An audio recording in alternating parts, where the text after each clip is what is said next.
आप सभी का स्टडी पॉइंट में एक बार फिर से बहुत बहुत स्वागत है। आज के वीडियो में हम लोग टेट, सी टेट और सुपर टेट के लिए मैथ का जो चैप्टर था नंबर सिस्टम यानी संख्या पद्धति, उस पर आधारित कुछ क्वेश्चन सॉल्व करेंगे। ये वीडियो बहुत ही महत्वपूर्ण है, क्योंकि ये सभी क्वेश्चन 10 क्वेश्चन जो बोर्ड पे लिखे हुए हैं ये सभी पेपर में आए हुए क्वेश्चन हैं और इसी तरह के क्वेश्चन हर साल परीक्षा में आते हैं। आपको कम से कम 3 से 4 क्वेश्चन ऐसे ही मिलेंगे आपको पेपर में। तो वीडियो को पूरा जरूर देखें और वीडियो को लाइक करें और ज़्यादा से ज़्यादा दोस्तों के साथ शेयर भी करें। तो चलिए शुरू करते हैं। पहला क्वेश्चन है पाई क्या है। आपने वीडियोज अगर देखा है तो प्लेलिस्ट में, ना देखा हो तो प्लेलिस्ट में जाकर देख भी सकते हैं। वहाँ पे आपको बताया गया कि पाई क्या है। पाई एक अपरिमेय संख्या होती है। पाई क्या होती है? एक अपरिमेय संख्या होती है, कि जिसको हम लोग 22/7 लिखते तो हैं, लेकिन जब इसका हम लोग भाग करते हैं तो ये पूरी तरह से विभाजित नहीं होता है। ये दशमलव में आ जाएगा और ये बार बार कुछ पद होंगे जो बार बार रिपीट होते हैं, यानी ये अशांत संख्या कहलाती है।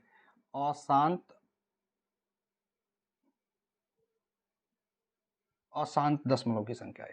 ये अशांत है, कभी कटेगा नहीं और इसके जो पद होंगे वो बार बार रिपीट होंगे। इसलिए पिछले क्लासों में हम इस पर बात भी हमने किया। तो इसका आपका ऑप्शन हो जाएगा अपरिमेय संख्या। पाई एक अपरिमेय संख्या है। ये दूसरा क्वेश्चन है कौन सी संख्या 99 से विभाजित होगी। क्वेश्चन कह रहा है कौन सी संख्या 99 से विभाजित होगी। देखें, इसके लिए हम क्या अपनाएंगे।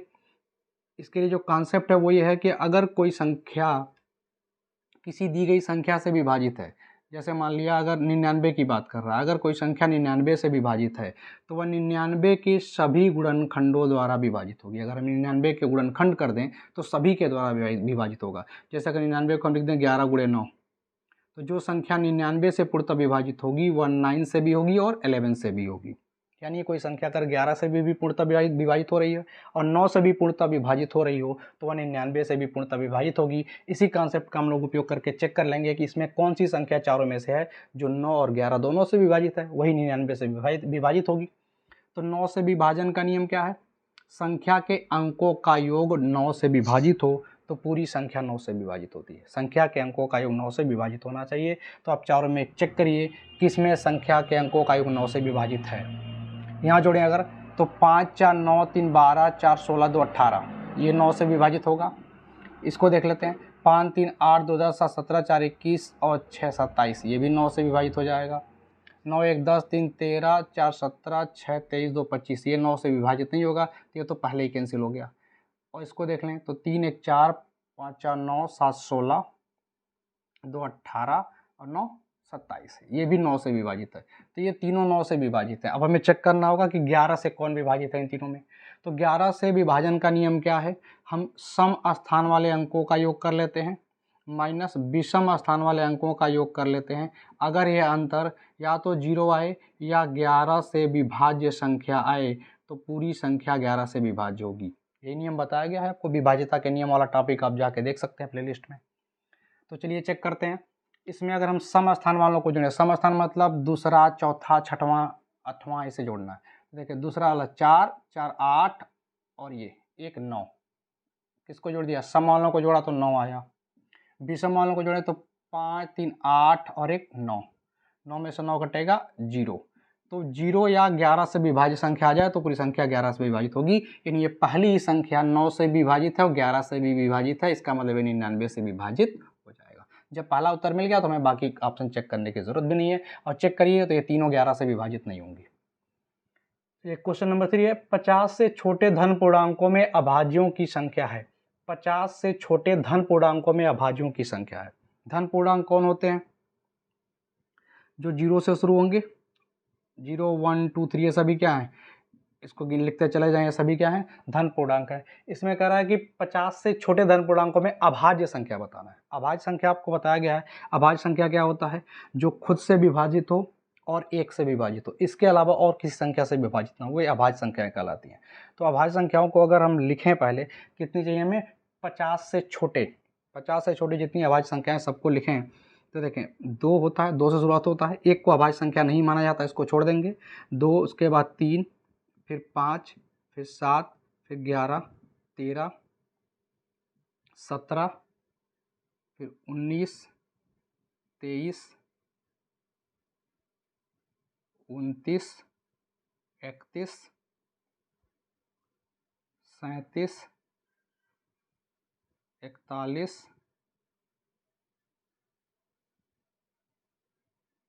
43, 47, ये हम संख्या होंगी। कितनी हो गई?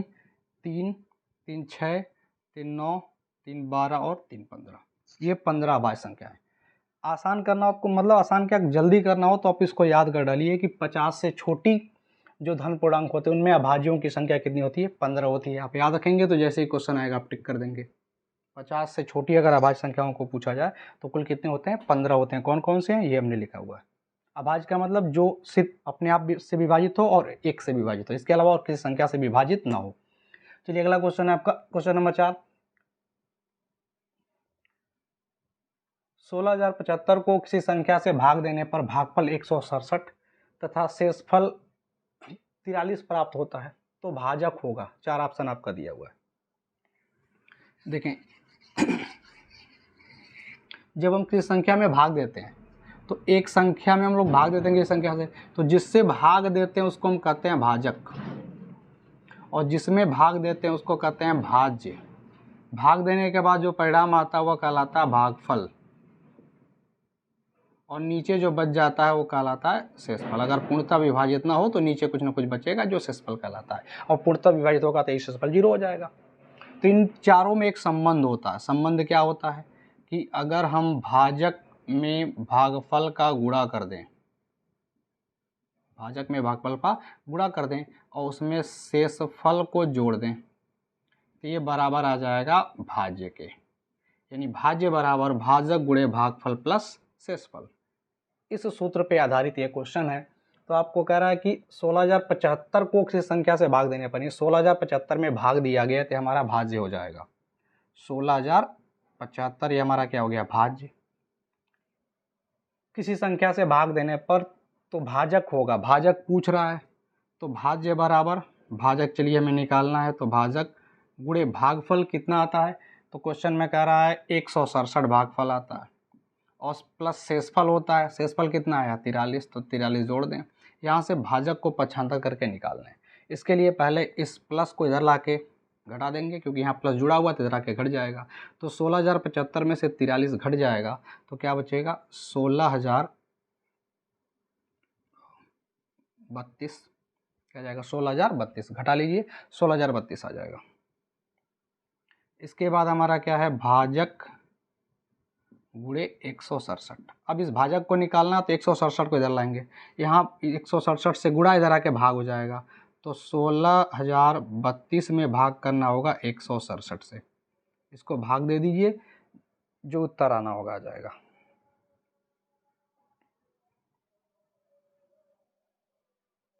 चलिए भाग कर लेते हैं। 16,032 में भाग करना 167 से। देखिए 1603 और इधर 167, कितनी बार भाग जाएगा? लगभग 5 बार ले आके देखते हैं। 5 सत्ते 35 को 5 हासिल 3, 5 शक्ति 23 को हासिल 3, 5 एक 5 3 8, और जा सकता है।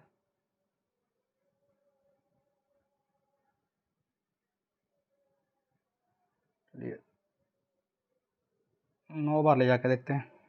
9 सत्ते 63 को 3 हासिल 6, 9 छक्के 54, 6 60 को 6, 9 एक 9 15, 1503, यानी यहाँ पे 100 आ जाएगा। 2 उतार देंगे, अब कितनी बार जाएगा? और 6 बार ले जाके देखते हैं। 6 सत्ते 42 को 2 हासिल 4, 6 छः 36, 4 40 को 4 हासिल 4, 6 6 4 10, ये कैंसिल हो गया, यानी 96 के आ जाएगा। 96 आपका आंसर आ जाएगा, ये 96 आपका सही होगा। चलिए अगला क्वेश्चन है आपका, दो संख्याओं में से बड़ी संख्या का 2 गुना छोटी संख्या के 5 गुने से 3 अधिक है। दो संख्याओं में से बड़ी संख्या का 2 गुना छोटी संख्या के 5 गुने से 3 अधिक है तथा बड़ी संख्या के 4 गुने और छोटी संख्या के 3 गुने का योग 71 है। वे संख्याएं क्या हैं? देखिए अगर इसको क्वेश्चन को सॉल्व करेंगे तो थोड़ा टाइम लगेगा। आप शॉर्ट ट्रिक से, मतलब ये ऑप्शन से देख करके भी पकड़ सकते हैं कौन सा ऑप्शन आपका सही होगा। देखिए अगर जो भी आंसर आएगा, 2 संख्याएं आएंगी, वो इन 2 शर्तों को पूरी करेंगी, क्योंकि क्वेश्चन में 2 शर्त दिया है। तो हम चेक कर लें बारी बारी से कि इन चारों में कौन सा ऐसा ऑप्शन है जिसमें दोनों शर्त संतुष्ट कर रहा है, दोनों शर्त सेटिस्फाई कर रहा है। तो दोनों कंडीशन को सेटिस्फाई करा के देखें। तो देखिए दूसरा कंडीशन क्या दे रहा है, बड़ी संख्या के 4 गुने और छोटी संख्या के 3 गुने का योग 71 है। चेक करिए किस में बैठ रहा है, बड़ी संख्या का 4 गुना और छोटी संख्या का 3 गुना करके जोड़ देना है। चलिए बड़ी संख्या का 4 गुना किए तो 11 चौक 44, छोटी संख्या का 3 गुना किए तो 9 तियाँ 27, जोड़ने पे क्या आना चाहिए 71, 7 4 11 खांसी लिख 4 6। चलिए इसमें बैठ रहा है, इसका 4 गुना करें 14 चौके 56 और 5 तियाँ 15, 56 15, 56 5 71, यहाँ भी बैठ रहा है। इसमें करें 17 चौके 68 और छोटी संख्या का 3 गुना तो इसका 3 68 3 71, यहाँ भी बैठ रहा है। इसका 4 गुना करेंगे तो 4 तियाँ 12 तो 80 लिख 4 चौक 16 17, ये पहले ही ज़्यादा हो जाएगा, नहीं ऑप्शन ए तो हमारा रॉन्ग हो गया पहले ही। अब बचे हमारे बी सी डी, इनमें से कोई एक सही है। तो पहली शर्त देख लें किस में बैठ रहा है, 5 गुने से 3 क्या है पहली शर्त, दो संख्याओं में से बड़ी संख्या का 2 गुना छोटी संख्या के 5 गुने से 3 अधिक है। तो बड़ी संख्या का 2 गुना करते हैं। चलिए बी ऑप्शन में बड़ी संख्या का 2 गुना करें, 7 दूनी 34 और छोटी संख्या के 5 गुने से छोटी संख्या का 5 गुना करें तो 1 का 5 गुना 5 करा से 3 अधिक है। तो क्या इसमें 3 जोड़ने पे इसके बराबर हो जाएगा, नहीं हो रहा है, इसका मतलब बी भी करेक्ट नहीं है। अब सी पे आते हैं, तो बड़ी संख्या का 2 गुना 14, इसमें बड़ा 14 का 2 गुना करें 28, छोटी का 3 गुना तो 15, 5 का 3 गुना करेंगे छोटी के 5 गुने से, तो 5 का 5 गुना करेंगे 15 से 3 अधिक है, इसमें 3 जोड़ दें बराबर नहीं हो रहा है, नहीं ये भी गलत है। अब ऑप्शन बचता है डी, तो डी पे आते हैं, बड़ी संख्या का 2 गुना तो 11 का 2 गुना करेंगे 22, छोटी संख्या के 5 गुने से 3 अधिक है,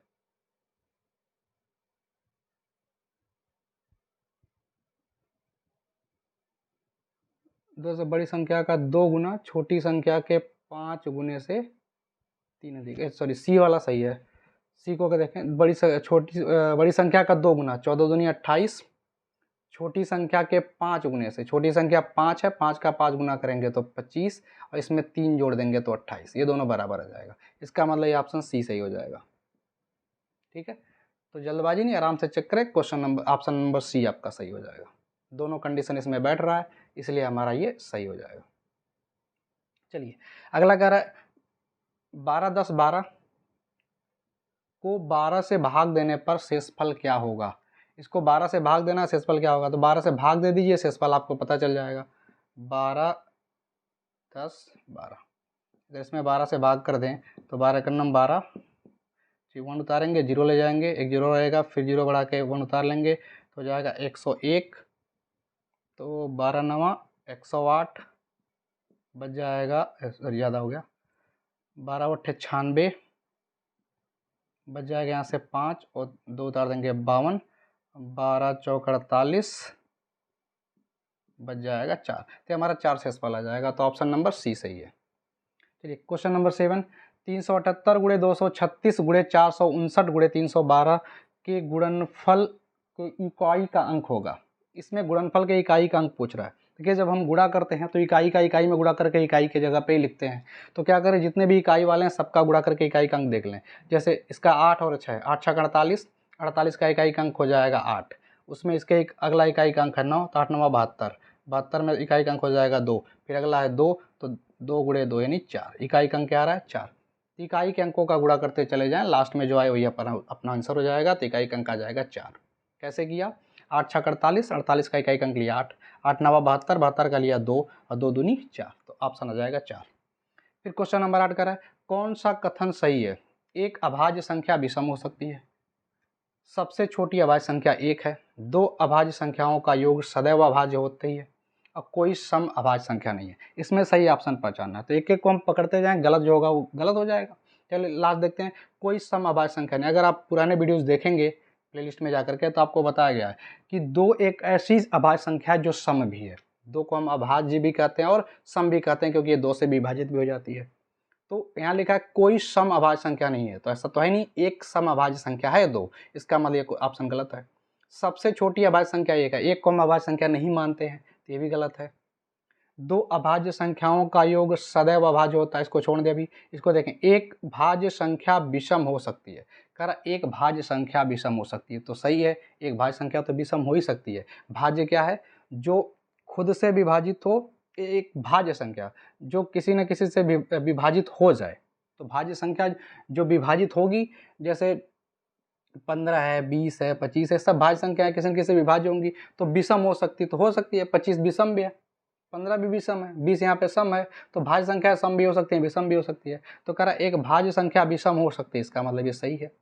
सी ऑप्शन कह रहा दो अभाज्य संख्याओं का योग सदैव अभाज्य होगा। अभाज्य संख्या क्या है, जो खुद से विभाजित हों और एक से विभाजित हों, तो दो अभाज्य संख्याओं का योग सदैव अभाज्य होता है। अगर चेक करना चाहें, जैसे दो अभाज्य संख्या है, 3 अभाज्य संख्या है, दोनों को जोड़ दें तो 5, एक का भाज्य संख्या आ रहा है, लेकिन क्या है हमेशा सही है? नहीं। जैसे 7 अभाज्य संख्या है, 3 अभाज्य संख्या है, दोनों को जोड़ दें तो 10, 10 तो भाज्य है।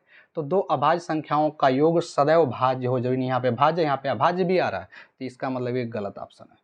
तो कौन सा कथन सही है? ऑप्शन ए सही है, एक भाज्य संख्या विषम हो सकती है। ठीक है, चलिए फिर कह रहा है यदि दो संख्याओं का अंतर तथा गुणनफल क्रमशः 5 तथा 36 हो तो उनके व्युत्क्रमों का अंतर है। क्या कह रहा है यहाँ पे? दो संख्याओं का अंतर तथा गुणनफल क्रमशः 5 और 36 है। इस क्वेश्चन को आप कॉन्सेप्ट से लगा सकते हैं या थोड़ा शार्ट तरीके से भी लगा सकते हैं। क्या करेंगे हम लोग? एक तो कॉन्सेप्ट से लगाने का तरीका, दो संख्याओं को मान लें x और y, तो x और y का अंतर 5 कर दें और x गुणे y 36 कर दें, फिर सॉल्व कर लें। ठीक, या फिर हम सीधे ऐसे ही ट्रिक से सॉल्व कर लेते हैं। देखो, दो संख्याओं का अंतर आना चाहिए 5 और गुणनफल आना चाहिए 36। तो ऐसी कौन सी दो संख्याएं हो सकती हैं जिनका अंतर 5 आ जाए और गुणनफल 36 हो जाए? तो सोचना पड़ेगा थोड़ा सा। 9 गुणे 4 अगर गुणा करें तो 36 आ जाएगा, 9 में से 4 घटाएं तो 5 आ जाएगा, तो अंतर 5 और गुणनफल 36। तो ये हमें मिल जाएंगी संख्याएं 9 और 5, 4, 9 और 4 हो गया। अब क्या कर रहा है? उनके व्युत्क्रमों का अंतर होगा। अंतर मतलब क्या? बड़े में से छोटे को घटाएंगे, क्योंकि सभी धनात्मक दिख रही हैं यहाँ पर, ऑप्शन सभी धनात्मक है, तो बड़े में से छोटे को घटा देना है। तो चले, एक संख्या होगी 9, एक हो गया 4, तो उसके व्युत्क्रमों का अंतर, व्युत्क्रम क्या करना? उल्टा कर देना है। 9 को कर देंगे 1/9, 4 को कर देंगे 1/4, दोनों का अंतर करना। भिन्न हो गया ये, भिन्न का घटाव या जोड़ कैसे करते हैं? पहले हर को बराबर करते हैं। हर को बराबर करने के लिए क्या करेंगे? इसका गुणा यहाँ कर दें, इसका गुणा यहाँ कर दें, नीचे दोनों का गुणा कर दें। तो 1 का गुणा 4 में 4, 9 का गुणा यहाँ में बीच में माइनस का साइन लगा देंगे, 9 का 9 और नीचे दोनों का गुणा कर देंगे, 4 9 36।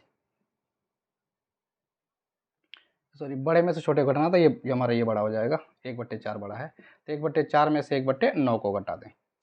ये आप चेक करो, वैसे भी सॉल्व कर सकते हैं, माइनस हटा के जो उत्तर आएगा वो लगा देना, आंसर मिल जाएगा। ठीक है, ज़्यादा सोचने की जरूरत नहीं इसमें। चलें तो सॉल्व करें। 9 का गुणा यहाँ कर देंगे 9, 4 का गुणा यहाँ कर देंगे 4 और नीचे दोनों का गुणा कर देंगे 36। 9 में से 4 घटेगा 5/36, 5/36 आपका ऑप्शन सही होगा, ऑप्शन नंबर सी। ठीक है, अगर 1/9 में से 1/4 घटाएंगे माइनस के साथ आ जाएगा, माइनस हटा के आंसर लगा दीजिए। चलिए, जेड का मान ज्ञात करें यदि संख्या 41 7 Z8 9 से विभाज्य है। यानी एक अज्ञात यहाँ पे पद दिया हुआ Z, जिसको हमें ज्ञात करना है कि वहाँ कौन सा अंक होना चाहिए, कि यहाँ पे कौन सा अंक ऐसा भर दें इन चारों में से कि 9 से विभाज्य हो जाए। तो इसके लिए हमें जानना होगा 9 से विभाजन का नियम क्या है। तो पीछे आपको बताया गया है, आज भी बताया है कि 9 से विभाजन का नियम क्या है, कि संख्या के अंकों का योग 9 से विभाजित हो जाना चाहिए। अगर हम संख्याओं को जोड़ें तो अगर 9 से विभाजित हो जाए तो पूरी संख्या भी 9 से विभाजित हो जाएगी। इसका मतलब क्या है? इसको हम जोड़ें 4 1 + 7 + Z + 8, तो ये 9 से विभाज्य संख्या नहीं चाहिए। जोड़ के देखिए इन अंकों को, क्या आ रहा है? 4 1 5, 7 5 12, 8 20, ये 20 आ रहा है फिलहाल। 20 में कितना जोड़ दें कम से कम कि ये 27 हो जाए, मतलब 9 से विभाजित संख्या हो जाए। तो 20 के बाद अगर कोई विभाजित होता है 9 से तो वो 27 ही है, क्योंकि 9 का पढ़ा पढ़ें तो 9 का 9, 9 दूनी 18, 9 3 27, 20 के बाद 27 ही होता है। तो इसमें अगर हम 7 जोड़ देते हैं तो हमारा 27 हो जाएगा, ये 9 से विभाजित हो जाएगा। एक तरह से तो ये इस तरह से चेक कर लिया। या फिर हम क्या करेंगे, बारी बारी से चारों को रख के देखेंगे किस पे बैठ रहा है। अगर हम 9 रखेंगे तो 20 9 29, 9 से अब विभाज्य नहीं होगा। 3 रखेंगे तो 20 3 23, 9 से विभाज्य नहीं है। 6 रखेंगे तो 26, ये भी 9 से विभाज्य नहीं है। तो यहाँ पे क्या दिख रहा है? 7, 7 रखते ही क्या हो जाएगा? 20 + 7 = 27 और ये 9 3 27, 9 से विभाजित हो जाएगा। तो जेड का मान यहाँ पे क्या रखा जा सकता है? 7 रखा जा सकता है। 7 आपका करेक्ट ऑप्शन होगा। तो आई होप आपको ये क्वेश्चन समझ में आए। चलिए नेक्स्ट वीडियो में मिलेंगे और ही इसी तरह के क्वेश्चन के साथ। ये सभी क्वेश्चन टेट एग्जाम में पूछे हुए हैं, तो बहुत ही महत्वपूर्ण है। ऐसे क्वेश्चन हर साल आते हैं, तो ये इंपॉर्टेंट है, इस पर ध्यान दीजिएगा।